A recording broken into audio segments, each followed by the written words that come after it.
আমরা 111-এর পরেও দেখেছি।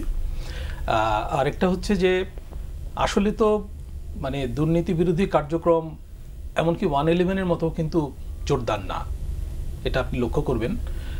তখন যেরকম জোরে সোরে চলছিল, যেমন ধরেন উদ্ধার, অবৈধ অর্থ উদ্ধার, কালো টাকা উদ্ধার, এই কাজগুলো কিন্তু ওইভাবে চলছে না, এক নম্বর। 2 নম্বর হচ্ছে যে মুখে এমনি বলা হচ্ছে যে পাচার হওয়া টাকা ফেরত আনার উদ্যোগ নেওয়া হচ্ছে, কিন্তু এই কাজটা তো দীর্ঘমেয়াদে কতখানি সম্ভব সেটা নিয়েও প্রশ্ন আছে, এটা খুবই জটিল। আর একটা হলো যে একটা কাজ হয়েছে যে ব্যাংক খাতে লুটপাটটা বন্ধ হয়েছে, কিন্তু ব্যাংক থেকে যে আত্মসাৎ হয়ে গেছে সেটা ফিরিয়ে আনা তো কঠিন। ব্যাংক তো কলাপস হয়ে গেছে, এবং ব্যাংক কলাপস হয়ে গেছে। আজকে গভর্নর সাহেব কালকে বোধহয় বলেছেন যে ব্যাংকস কলাপস করুক, কিন্তু আমানতকারী যাতে ক্ষতিগ্রস্ত না হয় সেটা আমরা দেখব। উনি এটাও বলেছেন যে এত ব্যাংক দরকার নেই, বাংলাদেশের ইকোনমির যে সাইজ সে অনুযায়ী আসলে এত ব্যাংক দরকার কিনা এটা নিয়ে বিগত আমলেই কিন্তু প্রশ্ন উঠেছিল। অনেকেই বলতেন অর্থনীতিবিদরা যে আমাদের যে ইকোনমিক অ্যাক্টিভিটি সে অনুযায়ী ব্যাংক অনেক বেশি, এবং ব্যাংকগুলো দেওয়া হয়েছিল রাজনৈতিক বিবেচনা থেকে এবং বিভিন্ন পরিবারকে, বিভিন্ন গোষ্ঠীকে। আর ব্যাংকের যে লোন, এই সুবিধাটাও কিন্তু বিভিন্ন পরিবার এবং গোষ্ঠী পেয়েছে। এটা অর্থনীতি এতে তেমনভাবে উপকৃত হয়নি, হলে এর প্রভাব কিন্তু আমরা প্রবৃদ্ধির মধ্যে পেতাম, তো সেটা হয়নি। এবং কর্মসংস্থানে পেতাম, আপনি জানেন কর্মসংস্থানের পরিস্থিতি কত খারাপ। এবং এই সরকারের আমলে কিন্তু দুর্নীতি বিরোধী কার্যক্রমের কারণেও বিভিন্ন মানে শিল্প খাতে সংকট দেখা দিচ্ছে, বন্ধ হয়ে যাচ্ছে এবং আনরেস্ট হচ্ছে শিল্প এলাকায়, অনেকেই কর্মচ্যুত হচ্ছে। আর নতুন তো কাজের সুযোগ তৈরি হচ্ছে না, বিনিয়োগ পরিস্থিতি খারাপ। বিদেশি বিনিয়োগ শুধু না, ভারত থেকে সুতা আনতে হচ্ছে, কারণ এখানে গ্যাসের মানে সংকট, এবং গ্যাসের দাম বাড়ানোর, দ্বিগুণ করার একটা উদ্যোগ আছে, যেটা খুব অর্থনীতি হবে। তো আমাদের বস্ত্র খাত কিন্তু ব্যাকওয়ার্ড লিঙ্কেজ হিসেবে ভালো কাজ করছিল গার্মেন্টসের। তো গার্মেন্টসে ভালো অর্ডার আছে, কিন্তু এই অর্ডারগুলো সম্পন্ন করতে যে বস্ত্র লাগবে, সুতা লাগবে, সেগুলো আমরা যদি বাইরে থেকে আনি তাহলে আমাদের ইন্ডাস্ট্রি আইডল হয়ে থাকবে এবং এখানে কিন্তু সংকট দেখা দেবে।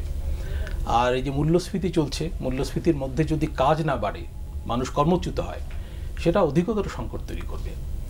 তো এই জন্য আপা যেটা বলছিলেন যে মানে উনি তো রাজনীতির বিষয়টা, আমি একটু অর্থনীতির বিষয়টা বললাম, যে আমরা যদি দ্রুত মানে সংকট উত্তরণের ব্যাপারে একটা আস্থা তৈরি করতে না পারি, বা একটা মেয়াদ স্থির করতে না পারি যে এতদিনের মধ্যে সংকট উত্তরণ হবে, সংকট উত্তরণ মানে হচ্ছে গণতন্ত্র উত্তরণ, রোডম্যাপ, হ্যাঁ, সেটা যদি স্থির না হয় তাহলে কিন্তু কেউ বিনিয়োগে এগিয়ে আসবে না। এবং ছোটোখাটো ব্যবসা করতেও মানুষ কিন্তু উদ্যোগী হবে না। মানুষ কিন্তু বুঝতে চায় যে এমনকি আমাকে চাঁদা দিতে হলে কাকে দিতে হবে। আমি একেবারে খোলামেলা বললাম, আমি মতিঝিলের পাশে একটা এলাকায় থাকি, ওখানে একটা বাজার আছে, কাঁচা বাজার, মাঝে মাঝে যাই। কালকেও গিয়েছিলাম মুরগি কিনতে, তো জিজ্ঞেস করলাম কী অবস্থা, তো বলল যে ভাই বুঝতেছি না কারে চাঁদা দিতে হবে। মানে চাঁদা তো দেবো, তাতে তার কোনো আপত্তি নেই, কিন্তু সে বুঝতে চায় যে কাকে দিতে হবে। তো এইটাও ব্যবসার কিন্তু একটা সিনারিও বাংলাদেশি, আমি বলছি যে একটা ক্রুড রিয়েলিটি, এটা আমরা মানে পছন্দ করি বা না করি না। তো বড় ব্যবসার ক্ষেত্রে তো জিনিসটা আরও অনেক বড়, এবং তারা তো সিগন্যাল চায় যে এই সরকার কতদিন থাকবে, সরকারের ইকোনমিক পলিসি কী হবে, এগুলো বুঝতে চায়। কিন্তু সামনে একটা বাজেট আসছে, বাজেট কিন্তু এই সরকার দেবে, যা পরিস্থিতি, নির্বাচিত সরকার দেবে না, তাই না? তো বাজেটে সরকারের নীতি কী হবে, বাজেটে সরকার করারোপের ক্ষেত্রে কী নীতি ফলো করবে, এই প্রশ্নগুলো আছে। এবং আমি মনে করি যে ইন্টারিম সরকারের উচিত এই ব্যাপারেও রাজনৈতিক দলগুলোর সাথে এঙ্গেজমেন্টে যাওয়া এবং অংশীজনদের সঙ্গে বসা, যে আমরা বাজেটটা কি করব। কারণ এই সরকার তো বলা হচ্ছে যে অরাজনৈতিক সরকার, নির্দলীয় সরকার। তো এই সরকারের রাজনৈতিক দৃষ্টিভঙ্গি কি, সেটা তো স্থির হবে, বাজেটে এটা প্রতিফলিত হবে, তাই না? তো এবং আমাদের এই যে প্রবৃদ্ধির অবস্থা, আমাদের মূল্যস্ফীতির অবস্থা, এটা কি এরকমই থাকবে? এরকম থাকলে তো আনরেস্ট হবে, এবং আনরেস্ট হলে কিন্তু সরকারকে মানে নির্বাচন কাছিয়ে আনতে হবে। মানে মানে মানুষ কিন্তু এটা অ্যাকসেপ্ট করবে না যে একটা সরকার ডেলিভার করতে পারছে না, কিন্তু বসে আছে এবং ফায়ার ফাইটিং মোডে চলছে, একটা সংকট দেখা দিচ্ছে, দৌড়ে যাচ্ছে, কিন্তু আগে থেকে কোনো মানে কোনো নাই, মানে কোনো প্রেডিকশন নাই যে এটা হতে পারে। তবে একটা জিনিস আমি লক্ষ্য করছি যে রোজা সামলানোর জন্য একটা উদ্যোগ আছে সরকারের মধ্যে, যাতে আমদানি ভালো হয়, যাতে সাপ্লাই সিচুয়েশন ভালো থাকে, সেই চেষ্টাটা আছে, এবং সেটার ফল হয়তো আগামী রমজানে পাওয়া যাবে। এই কয়েকদিন আগেও উনি সংলাপ করলেন, তো এই সংলাপগুলো বা বৈঠকের ফলাফলটা কি আসলে রাজনৈতিক দলগুলোর সঙ্গে বিশেষ করে? ফলাফল তো কিছু দেখি না এখন পর্যন্ত। আমি বৈঠকে সবাই যাচ্ছে, ফটো সেশন হচ্ছে, আবার ওখানে বৈষম্য বিরোধীরা মাঝে মাঝে অংশগ্রহণ করছে। ওরা কোন প্রোটোকলে অংশগ্রহণ করছে আমি জানি না, হয়তো উনি তো বলেছিলেন যে ছাত্ররাই ওনাকে এনেছেন, ওই ইয়েতে হয়তো ওরা যাচ্ছে, বলতে পারে না। বাট ওরা আশ্বাস দিচ্ছেন যে আমরা ওই মানে ফ্যাসিবাদ বিরোধী ঐক্য একটা ওনারা আছে, সেটা বারবার প্রতিষ্ঠিত হচ্ছে যখন ইউনূস সাহেব যখন রাজনৈতিক দলগুলোকে ডাকে, এতটুকুই। এর বাইরে গিয়ে যেমন কমিশনগুলোর সাথে যে সেদিন বসা হলো, কমিশন রাজনৈতিক দলগুলোর সাথে বসা হলো, তো এটা আউটকাম কি এটা আমরা মানে লেম্যান হিসেবে আসলে আমরা জানি না। রাজনৈতিক কর্মী হিসেবে খুব একটা আমরা যে ওখান থেকে আমরা রাজনৈতিক দলগুলো কিছু নিয়ে বের হতে পেরেছে তাও না। আমি মনে করি যে এই যে কমিশনগুলো সাথে রাজনৈতিক দলগুলোর আরও বেশি ডায়ালগ হওয়া উচিত, এবং যেখানে সমস্যা আছে, যেখানে ডিফারেন্স অফ ওপিনিয়ন আছে, এগুলো নিয়ে মানে এজেন্ডা নিয়ে বসে সমাধান করা উচিত। এটা সমাধান করতে চাইলেই সমাধান করা যায়। এখানে আপনার প্রতিদিন যদি আমরা কালক্ষেপণ করি তাহলে কিন্তু আমরা সময়ই নষ্ট করছি।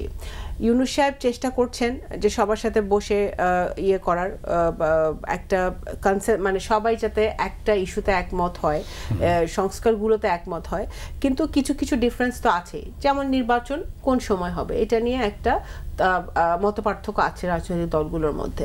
তো সেটার জন্য তো বসতে হবে, সেটার জন্য আলোচনা করতে হবে, এবং সেটার জন্য স্পেসিফিক নির্বাচন কেন্দ্রিক আলোচনা। এটা নিয়ে তো আলোচনা হয়নি, তো হওয়া উচিত, আমি সেটা বলছি।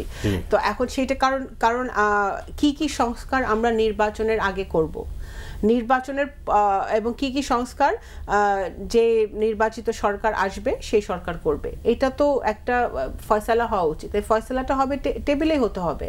এখানে মানে একে অন্যকে গালাগালি করে বা আবার সেই পুরনো ধাঁচে আমি খারাপ তুমি ভালো এত কিছু বলে তো এটা সমাধান হবে না। আমরা যেহেতু সবাই মিলেই আমি মনে করি 17 কোটি জনগণ এবং রাজনৈতিক দলগুলো প্রত্যেকেই কিন্তু এই অ্যাচিভমেন্টের ভাগিদার যে হাসিনা গেছে। তো আমরা যদি সেটার ভাগিদার হই তাহলে আমরা সকলে মিলেই তো এই বাকি কাজগুলো করতে হবে। এটা আরেকটা হচ্ছে যে আমরা যখন অর্থনীতির কথা বলছিলাম, অর্থনীতি হচ্ছে দেখেন ইনভেস্টররা বিভিন্ন দেশ আমাদের সাথে কথা বলে রাজনৈতিক দল হিসেবে বা একজন স্টেক হোল্ডার হিসেবে কেউ কিন্তু অনেকে ইনভেস্ট করতে চাচ্ছে কিন্তু ইনভেস্ট করছে না। তারা pipeline there just sitting waiting to see যে নেক্সট গভর্নমেন্ট কে আসবে এবং ওই গভর্নমেন্টের পলিসি কি হবে এবং তার সেইভাবে কিন্তু তারা ইনভেস্টমেন্টের কথা চিন্তা করবে। হ্যাঁ, ইউনূস সাহেবের একটা অবশ্যই ওনার একটা আন্তর্জাতিক একটা গ্রহণযোগ্যতা আছে, যেহেতু উনি সব যার সাথেও দেখা হচ্ছে উনি কিন্তু বলছে যে ইনভেস্ট করো, বাংলাদেশে ইনভেস্ট করো। বাট মানুষ তো জানে, মানে যারা ইনভেস্টার তারা তো বোকা না, তারা হাসিনার দুর্নীতি দেখেছে, তারা হাসিনার এই যে মানি লন্ডারিং দেখেছে। তো তারা দে আর ওয়েটিং যে কোন সরকার আসবে, কোন দল আসবে এবং তাদের ইকোনমিক পলিসি কি হবে সেগুলো তারা জানতে চায়, এবং তারা এই জন্যই কিন্তু তারা কোনো ইনভেস্টমেন্ট বাংলাদেশে এখন বর্তমানে হচ্ছে না। বরঞ্চ যেই মানে আপনার আরএমজি বলেন বা বিভিন্ন সেক্টরে বলেন, অনেক ইন্ডাস্ট্রি কিন্তু ছোট ছোট ইন্ডাস্ট্রি বন্ধ হয়ে যাচ্ছে এখন। তো এই সমস্যাগুলো যেটা উনি ভাই বললেন এটার সাথে আমি একমত যে সেই সমস্যাগুলো কিন্তু ব্যাংকিং সেক্টরে হয়তো কিছু রেগুলেশন বাংলাদেশ ব্যাংক আনতে পারছে, করতে পারছে, বাট ব্যাংকিং সেক্টরে যে রিফর্মটা দরকার সেই রিফর্মটা তো একটি মানে রাজনৈতিক একটি মানে নির্বাচিত রাজনৈতিক দলেরই করতে হবে। রিফর্মগুলো ধরেন আপনি রিফর্ম করলেন, ওরা রিফর্ম করলো, এখন নেক্সট সরকার এসে রিফর্মগুলো সব বাদ দিয়ে দিল, তাহলে রিফর্মের তো কোনো মানে নাই। সো অফকোর্স আমরা এই জন্যই বিএনপি যে 31 দফা নিয়ে দাঁড়ে দাঁড়ে ঘুরছে, আমরা যে রাস্তায় রাস্তায় থানায় থানায় গ্রামে গ্রামে যাচ্ছি, আমরা উই মিন ইট। তারেক রহমান সাহেব যে 21 দফাটা দিয়েছেন সব দলের সাথে কথা বলে, সেটা আমরা যে ইকোনমিক রিফর্মগুলোর কথা বলছি, যে আমরা ফ্রি মার্কেট ইকোনমি করব, আমরা সবার জন্য ওপেন করে দেবো, of course that will also align with our foreign policy, যে আমাদের ফরেন পলিসিটাও ইকোনমি নির্ভর হবে, বাট আমাদের নিজেদের দেশের স্বার্থ, দেশের মানুষের স্বার্থ রক্ষা করে, এবং যে চুক্তিগুলো হয়েছে এর জন্য আমরা বারবার ডিমান্ড করছি যে যে চুক্তিগুলো বিভিন্ন দেশের সাথে হাসিনা করেছে সেই চুক্তিগুলো মানে সামনে আনতে হবে। চুক্তি এগুলো আমরা জানি না কি কি টার্মস এন্ড কন্ডিশনস এগুলো হয়েছে, সেগুলো সামনে আনতে হবে। স্যার মামুন, আপনার কাছে যাই। আপনি কি মনে করেন যে যথাসময়ে অর্থাৎ 2025-এ কোনো নির্বাচন হতে পারে? সেটা তো বলা কঠিন, তবে ইউনূস সাহেব দুটা সময়সীমার কথা বলেছেন। একটা হচ্ছে যে বছরের মধ্যে অর্থাৎ ডিসেম্বরের মধ্যে অল্প সংস্কার হলে ওনার ভাষায়, আর অধিকতর সংস্কার হলে আগামী বছরের মধ্যভাগ পর্যন্ত গড়াতে পারে। এই হচ্ছে ওনার মানে মোটামুটি একটা রোডম্যাপ দিয়েছেন, এটা স্পষ্ট না। এবং উনি এরপরে যেসব ইন্টারভিউ দিয়েছেন দেশের বাইরে মূলত, সেখানেও কিন্তু উনি বারবার এটাই বলছেন। তবে শেষ পর্যন্ত একটা ব্যাপার দাঁড়িয়েছে যে চেষ্টা করবেন এবছরের মধ্যে, সেটা বিএনপির নেতাদেরও উনি বলেছেন যে এক ধরনের প্রতিশ্রুতি যে আমি চেষ্টা করব। এবং ইলেকশন কমিশনের বক্তব্য থেকেও মনে হয় যে তারা প্রস্তুতি নিচ্ছেন এবছরের মধ্যে জাতীয় নির্বাচন করার। আবার এর মধ্যে একটা ফ্যাকড়া এসছে যে স্থানীয় নির্বাচন করতে হয় কিনা। ইলেকশন কমিশন বলেছেন যে এটা সরকারের ব্যাপার, সরকার বললে আমরা আয়োজন করে দেবো, পারব ইত্যাদি। তো আমি স্ট্রংলি মনে করি যে জাতীয় নির্বাচনের জন্যই জাতি অপেক্ষা করছে, স্থানীয় নির্বাচনের জন্য না। যদিও স্থানীয় নির্বাচন করার একটা বাস্তবতা আছে, কারণ স্থানীয় সরকার প্রতিনিধি নাই, পালিয়ে গেছে কিংবা তাদের অপসারণ করা হয়েছে, এবং লোকজন স্থানীয় সরকার থেকে সেবা পাচ্ছে না। বিশেষ করে গ্রামের লোকজন, তারা কিন্তু স্থানীয় সরকারের উপর অনেকখানি নির্ভরশীল, ব্যাপকভাবে নির্ভরশীল। আমরা শহরে এটা ফিল করি না, কিন্তু গ্রামেগঞ্জে মানুষ কিন্তু খুবই ফিল করে। এবং এটা হাতের কাছে সরকার, তারা দূরের সরকার চেনে না, স্থানীয় সরকার চেনে। এই বাস্তবতা আছে। তারপরও আমি বলবো যে জাতীয় নির্বাচনের জন্য জাতি অপেক্ষা করছে, কারণ সংকটটা তৈরি হয়েছে জাতীয় নির্বাচন ঘিরে, স্থানীয় নির্বাচন ঘিরে না। 3টা ভুয়া নির্বাচন হয়েছে দেশে।